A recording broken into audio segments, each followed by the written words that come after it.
pretty clear that he doesn't believe women should have birth control.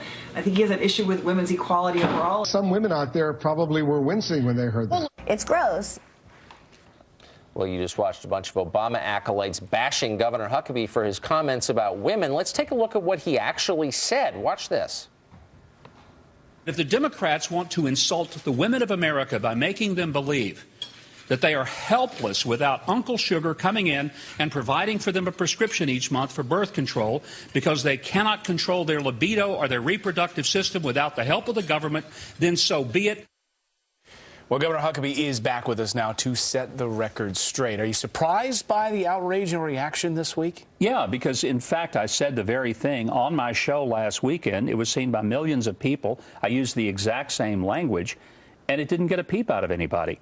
Now, what you didn't have there, and what was said just in advance of that, was that we, as Republicans, don't have a war on women. We have a war for women because we believe women are equal.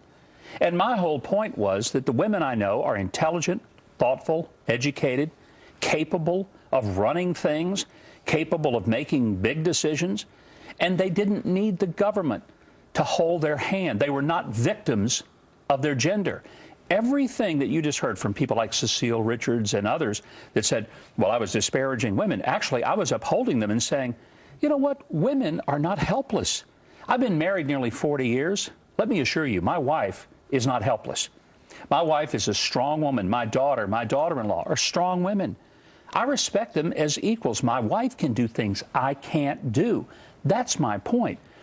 And they took this basically based on a couple of tweets, which is part of the problem we face in our culture. You cannot reduce thoughtful discussions to 140 characters and carry on what I would call an intellectually responsible conversation. But wouldn't you say that some of the people attacking you, who are basically political operatives posing as talk show hosts, they know better? These are high IQ people. They saw your comments. They know you're not attacking women or coming out against contraception. No. This is part of a cynical and yet very purposeful plan to whip women into a frenzy to scare female voters so they'll vote Democrat. Well, I think they wanted to change the subject because if they were honest, they would have to admit that Democrats are the ones who have denigrated women and demeaned them. They are the ones who have made them appear that their real interests are not jobs and safe neighborhoods and good schools for their kids and for a better country and for more liberty, that what they've got to have is a prescription for birth control and getting a free abortion. If they get that, well, you can calm the women down. Right. Well, see, I don't buy that. I think women are smart. I think that they are capable. And they don't need the Democrats or the government. By the way, the Uncle Sugar comment, some of them were scratching their heads. What does that mean? Is there some hidden? If you lived in the South, you've heard the term. Uncle Sugar. Uncle Sam, when he becomes a sugar daddy, he becomes Uncle Sugar.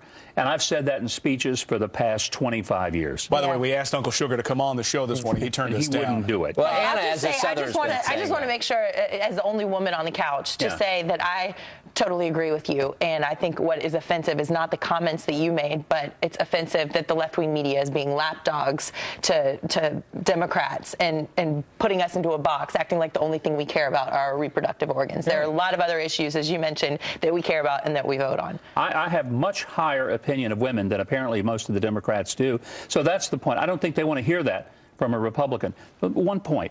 When I was governor, I appointed more women to high-level chief executive positions in my government than any governor in the history, including Bill Clinton. I'll be happy to talk about my confidence in what women can do, and there's a record to show for it. So it's not just talk, it's what I did. Yeah, well, any party that thinks Bill Clinton respects women, I mean, the whole thing is a joke. It's like completely phony, I think. Anyway, you're not phony. Who's coming up on your show tonight? Steven Seagal is going to join us, so you better watch, or he'll come to your house and he'll snap your neck into it. It's that simple. Thanks, Governor. Thanks, Governor. Well, and Gloria Gaynor, by the way. You've got to see that. She won't send Yeah. We will watch.